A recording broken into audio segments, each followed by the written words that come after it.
വീണ്ടും ലോകം ആശങ്കയോടെ കാത്തിരിക്കുകയാണ്. അത് ചെങ്കടലുമായി ബന്ധപ്പെട്ടാണ്. ചെങ്കടലിൽ നിരന്തരം ആക്രമണങ്ങൾ ഉണ്ടാകുന്നുണ്ടല്ലോ.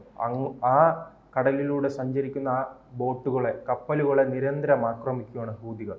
ഇതിനെന്തായിരിക്കും ഒരു ലോകത്തിൻ്റെ മറുപടി? ഇതിപ്പോൾ ഇസ്രയേലിന് നേരെയാണ് വാസ്തവത്തിൽ ഈ ആക്രമണം. ഈ ഹൂതികൾ ഇറാൻ ഒതുങ്ങി, ഹമാസ് തരിപ്പണമായി, ഹിസ്ബുള്ളയുടെ കഥ കേൾക്കാനില്ല. ഇനി അവശേഷിക്കുന്നത് ഹൂതികളാണ്, ഈ യമൻ കേന്ദ്രീകരിച്ച്.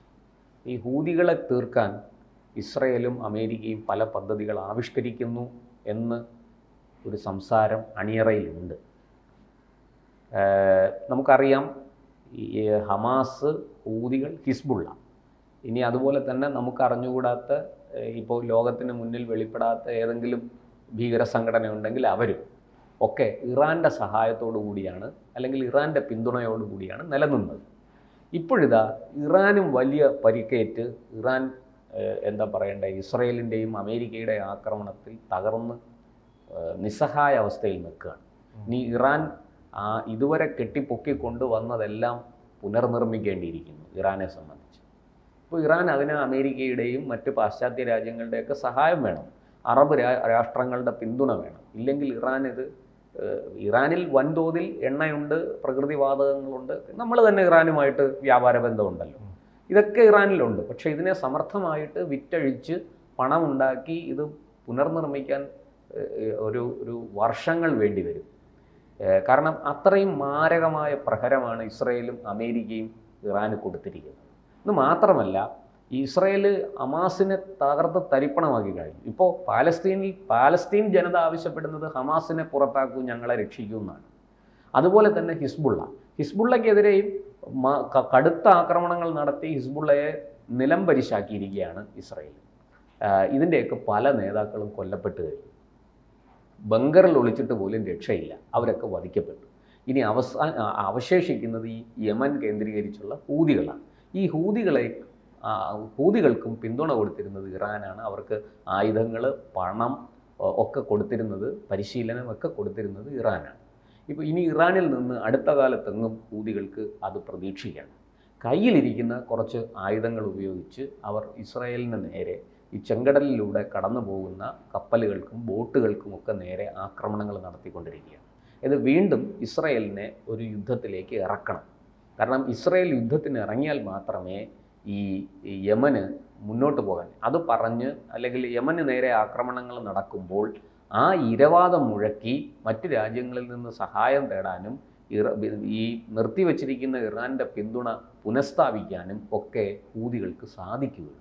അതിനു വേണ്ടിയിട്ടാണ് അവർ ഈ ചെങ്കടലിൽ ഈ ആക്രമണം നടത്തുന്നത്. അത് റോക്കറ്റ് ഉപയോഗിച്ചാണ് അവർ ആക്രമണം നടത്തുന്നത്. അവരുടെ കയ്യിൽ മിസൈലൊന്നും ഇല്ല, റോക്കറ്റ് ഉപയോഗിച്ച് അവർ ആക്രമണം നടത്തുന്നുണ്ട്. പക്ഷേ ഈ മൊസാദ് അടക്കമുള്ള രഹസ്യാന്വേഷണ വിഭാഗം ഇവർ മിസൈലുകൾ ഉപയോഗിക്കാൻ സാധ്യതയുണ്ട് എന്ന മുന്നറിയിപ്പ് കൊടുത്തിട്ടുണ്ട്. അതിനെക്കുറിച്ചും വാർത്തകളൊക്കെ ഇപ്പോൾ പുറത്തു വരുന്നുണ്ട്. പക്ഷേ നമ്മുടെ രാജ്യത്തൊരു പ്രത്യേകതയുണ്ട്. നമ്മുടെ ഈ ലെഫ്റ്റ് ലിബറൽ ജിഹാദി മാധ്യമങ്ങളുണ്ടല്ലോ, അവർക്ക് ഈ ഇസ്രയേൽ, അവരുടെ വാർത്തകൾ വായിച്ചാൽ നമുക്ക് തോന്നുന്നത് ഇറാൻ വിജയിച്ചു, ഇസ്രയേൽ തകർന്ന് തരിപ്പണമായി, ഹമാസ് വിജയാഹ്ലാദം കൊണ്ട് അവിടെ റാലികൾ നടത്തുകയാണ് എവിടെ, പാലസ്തീനിൽ. അതുപോലെ ഇറാൻ ഇങ്ങനെ വിജയഘോഷം മുഴക്കി അയത്തുള്ള അലി ഖൊമനേയിയൊക്കെ, ബങ്കറിൽ ഒളിച്ചിരുന്ന ആൾ ഇപ്പോഴാണ് പുറത്തു വന്നത്. പക്ഷെ ആ ആയത്തുള്ള അലി ഖൊമനേയി പുറത്തു വന്നപ്പോൾ മുൻപ് കണ്ടവരെല്ലാരും മരണപ്പെടുകയും ചെയ്തു. അതെ, അദ്ദേഹം ഒളിക്കാൻ പോയപ്പോ ഉണ്ടായിരുന്ന ആൾക്കാരൊന്നുമില്ല, എല്ലാത്തിനെയും തീർത്തു. ഇപ്പൊ പുതിയ ആൾക്കാർ, പുതിയ മുഖങ്ങളാണ് അയത്തുള്ള അലി ഖൊമനേയി കാണുന്നത്. പക്ഷേ നമ്മുടെ ഈ ലെഫ്റ്റ് ലിബറൽ ജിഹാദി മാധ്യമങ്ങൾ വായിക്കുകയും കാണുകയും ചെയ്താൽ അവർ പറയുന്ന അനുസരിച്ചാണെങ്കിൽ അമേരിക്ക തീർന്നു, ഇസ്രയേൽ അതിനു മുമ്പേ തീർന്നു, ഇറാൻ വിജയിച്ചു, ലോകരാഷ്ട്രങ്ങളെല്ലാം ഇറാനൊപ്പമാണ്. ഇങ്ങനത്തെ നുണകൾ, തെറ്റായ വാർത്തകൾ, വ്യാജ വാർത്തകൾ പ്രചരിപ്പിച്ചുകൊണ്ടിരിക്കുകയാണ്. ഇപ്പോൾ അവരെ പറയുന്ന ഏറ്റവും പുതിയൊരിത്, ഇസ്രയേലിൽ ജനങ്ങളെല്ലാം ബങ്കറിൽ ഒളിച്ചിരിക്കുകയാണ്. നമ്മൾ ഈ ഇസ്രയേലിലെ ദൃശ്യങ്ങളൊക്കെ ഏറ്റവും ഒടുവിൽ അവിടെ ജോലി ചെയ്യുന്ന മലയാളികൾ, അവർ നഴ്സുമാരൊക്കെ അവിടെ ധാരാളം ജോലി ചെയ്യുന്നുണ്ട്. മലയാളികൾ തന്നെ ഏതാണ്ട് 50,000-ലധികം ആൾക്കാർ ജോലി ചെയ്യുന്നുണ്ടെന്നാണ് നമുക്ക് കിട്ടുന്ന കണക്കുകൾ. അവർ അവിടുന്ന് രാപകൽ ഭേദമന്യേ അവിടുന്നുള്ള ഈ ചിത്രങ്ങളും ദൃശ്യങ്ങളും ഒക്കെ എടുത്ത് റീലുകളാക്കി മാറ്റി ഇങ്ങോട്ടേക്ക് അയക്കുന്നുണ്ട്. എനിക്ക് അവിടെ ഒരു സാധാരണ നമ്മുടെ ജനജീവിതം സാധാരണ നിലയിലാണ്. എങ്ങനെയാണോ സാധാരണ ആൾക്കാർ ജോലിക്ക് പോകുന്നത്, കടകളിൽ പോകുന്നത്, പെരുമാറുന്നത്, അവരുടെ കാര്യങ്ങളൊക്കെ ചെയ്യുന്നത്, അതങ്ങനെ തന്നെ നടക്കും. പിന്നെ എങ്ങനെയാണ് ഇവർക്ക് എവിടെ നിന്നാണ് ഈ വാർത്ത കിട്ടിയതെന്ന് എനിക്ക് മനസ്സിലാകുന്നില്ല. നമ്മളെ ദേശാഭിമാനി, ജനയുഗം, കൈരളി, മീഡിയ വൺ, മാധ്യമം ഇതൊക്കെ പ്രചരിപ്പിക്കുന്നത് ഇസ്രയേൽ തകർന്ന് തരിപ്പണമായി എന്നാണ്. ഏതാണ്ട് 95% ഇറാൻ അയച്ച മിസൈലുകളെയും ഇസ്രയേൽ തകർത്തു. ഇസ്രയേൽ അല്ല തകർത്തത്, ജോർദാൻ തന്നെ തകർത്ത് കൈ കൊടുത്തു. ഒരു മുസ്ലിം സുന്നി രാഷ്ട്രമായ ജോർദാൻ അത് മുഴുവനും തകർത്ത് തരിപ്പണമാക്കി എന്നുള്ളത് നമ്മൾ പറയുന്നതല്ല. ഈ രാജ്യാന്തര മാധ്യമങ്ങൾ, അന്താരാഷ്ട്ര മാധ്യമങ്ങൾ തന്നെ റിപ്പോർട്ട് ചെയ്യുന്നതാണ്, വാർത്താ ഏജൻസികൾ നൽകുന്ന വിവരമാണ്. ഇരിക്കട്ടെ, ഇപ്പോൾ ഇതാ ഈ പറഞ്ഞതുപോലെ ഇസ്രയേൽ 10,000-ലധികം ബങ്കറുകൾ ഉണ്ടാക്കിയിട്ടുണ്ട്. ജനങ്ങളെല്ലാം കൂട്ടത്തോടെ അതിലേക്ക് മാറ്റിയിരിക്കുകയാണ് എന്നൊക്കെയാണ് വാർത്തകൾ വരുന്നത്. നമുക്കറിയാം ഇസ്രയേൽ ഒരു ചെറിയ രാജ്യമാണ്, പക്ഷെ അവർ സുശക്തമായ പ്രതിരോധ സംവിധാനം അവർക്കുണ്ട്. അത് ഇപ്പോൾ ഏറ്റവും ഒടുവിൽ ഈ ഇറാൻ്റെ ആക്രമണത്തിലും ഇറാൻ്റെ പ്രത്യാക്രമണത്തിലും അത് തെളിഞ്ഞതാണ്. എന്നിട്ടും ഇങ്ങനെ നുണ എഴുതി വിടാൻ അല്ലെങ്കിൽ നുണ പ്രചരിപ്പിക്കാൻ ഇവർക്കൊരു ഉളുപ്പുമില്ല എന്നുള്ളതാണ്. അതുപോലെ ഇപ്പോൾ ഗാസയിൽ ഈ പറഞ്ഞതുപോലെ ഹമാസ് അമേരിക്കയുടെ സമ്മർദ്ദത്തിന് വഴങ്ങി ഒരു വെടിനിർത്തലിലേക്ക് വന്നിട്ടുണ്ട്. താൽക്കാലികമായ വെടിനിർത്തൽ, അതിൻ്റെ ചർച്ചകൾ പൂർത്തിയായിട്ടില്ല, വെടിനിർത്തലിലേക്ക് വന്നിട്ടുണ്ട്. ഇസ്രായേൽ അത് ഏതാണ്ട് അംഗീകരിച്ച മട്ടാണ്. ഇനിയിപ്പോൾ ബന്ദികളെ എപ്പം വിട്ടയക്കും എന്നുള്ളതാണ്. ഇസ്രായേലികളെ പിടിച്ച് ബന്ദികളാക്കി വെച്ചിരിക്കുന്നത് ഹമാസാണ്, അത് ഈ പാലസ്തീൻ അല്ല. അതെല്ലാവർക്കും അറിയുന്ന കാര്യമാണ്. അതുകൊണ്ട് ഹമാസ് എത്രയും പെട്ടെന്ന് അവരെ വിട്ടുകൊടുക്കണം എന്നിപ്പോൾ ഏറ്റവും ഒടുവിൽ ട്രംപും അത് 2 ദിവസം മുമ്പും ട്രംപ് അത് പറഞ്ഞിട്ടുണ്ട്. അപ്പോൾ ഇനി അവരെ വിടുന്നതനുസരിച്ചാണ് ഈ വെടിനിർത്തൽ നീളുക. അല്ലാത്ത പക്ഷം ഇസ്രായേൽ ഏകപക്ഷീയമായിട്ട് വെടിനിർത്തൽ ലംഘിക്കും. അത് പാലസ്തീന് വലിയ ദോഷം ചെയ്യും. പറയുന്നത് പോലെ ഹമാസിനെ തീർക്കാൻ വേണ്ടി അവർ ഗാസ ചുട്ടരിക്കും. നിരപരാധികളായ മനുഷ്യരാണ് അവിടെ കൊല്ലപ്പെടുന്നത്. വലിയ കഷ്ടമാണ്. കൊച്ചു കുട്ടികളും സ്ത്രീകളും ഇങ്ങനെ ഇപ്പോൾ തന്നെ ഏതാണ്ട് 50,000-ലധികം പേര് മരിച്ചു കഴിഞ്ഞു. ഈ 50,000-ലധികം പേരും നിരപരാധികളാണ്. നമുക്ക് ആ സത്യം പറയാതിരിക്കാൻ നിർവാഹമില്ല. പക്ഷേ എന്തുകൊണ്ട് ഈ 50,000 പേരെ കുരുതി കൊടുക്കേണ്ടി വന്നു പാലസ്തീൻ എന്നുള്ള ചോദ്യമാണ്. അതാണ് സഹികെട്ട് പാലസ്തീനികൾ തെരുവിലിറങ്ങിയത്.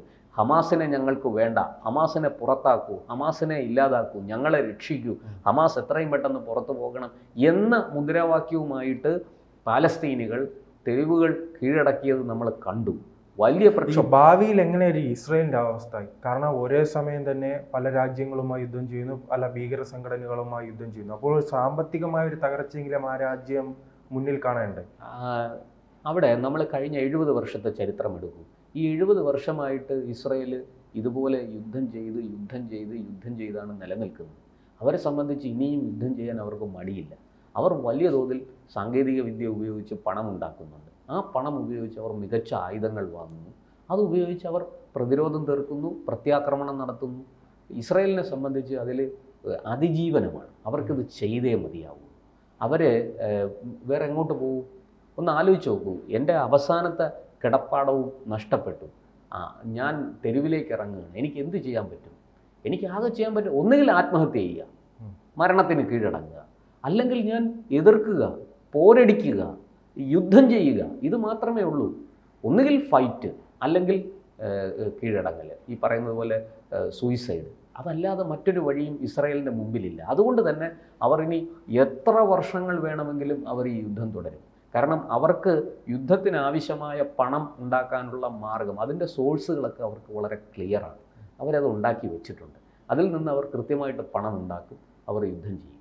അവരോട് സാങ്കേതികമായിട്ട് പിടിച്ചു നിൽക്കാനുള്ള കരുത്ത് ഈ ഇറാനോ ഈ പറയുന്ന ഹമാസ്, ഹിസ്ബുള്ള, ഹൂതി തുടങ്ങിയ ഭീകര സംഘടനകൾക്കോ അല്ലെങ്കിൽ ഈ പറയുന്ന സിറിയ, യമൻ, പാലസ്തീൻ തുടങ്ങിയ രാജ്യങ്ങൾക്കോ ഇല്ല.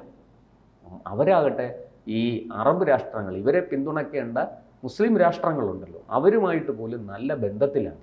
അങ്ങനെ ആ നല്ല ബന്ധത്തിൽ തുടരുന്ന ഇസ്രായേലിനെ എങ്ങനെ നശിപ്പിക്കാൻ സാധിക്കും? അവരുടെ ഐക്യം മറ്റുള്ളവർ കണ്ടു പഠിക്കേണ്ടതാണ്. ഇസ്രായേലിലെ ഐക്യം. അവിടെ ബെഞ്ചമിൻ നെതന്യാഹുവിനെതിരെ അഴിമതി ആരോപണമുണ്ട്, പ്രതിപക്ഷം ശക്തമായിട്ട് നിലപാടെടുത്തിട്ടുണ്ട്, ഒക്കെയുണ്ട്. പക്ഷേ അവരുടെ ആൾക്കാരെ തൊട്ടപ്പം അതൊക്കെ മാറി. പാർലമെൻറ്റ് ഒന്നടങ്കം ബെഞ്ചമിൻ നെതന്യാഹുവിനെ പിന്തുണയ്ക്കുന്ന കാഴ്ചയാണ് നമ്മൾ കണ്ടത്.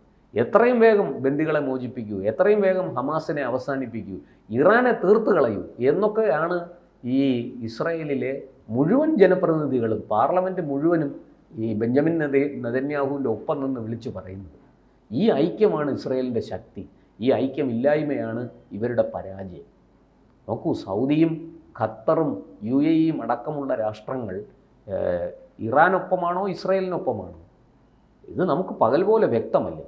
അവർ ഇസ്രയേലിനൊപ്പമാണ്. അവർ പേരിന് ഈ പാലസ്തീനിലെ ഗാസയിലെ ആക്രമണങ്ങളെ അപലപിക്കും, അതുപോലെ മിസൈൽ ആക്രമണങ്ങളെ അപലപിക്കും, ഈ ഇറാൻ ഇസ്രായേൽ പ്രശ്നത്തിൽ അവർ അപലപിക്കും ഒക്കെ ചെയ്യും. പക്ഷേ ആത്യന്തികമായിട്ട് അവർ ഒരിക്കലും ഇറാനൊപ്പമോ അല്ലെങ്കിൽ ഈ പറയുന്നത് പോലെ പാലസ്തീനിന് അകമഴിഞ്ഞ പിന്തുണ കൊടുത്ത് പിന്നെ അവർക്ക് വേണ്ടിയോ അല്ല നിലനിൽക്കുന്നത്.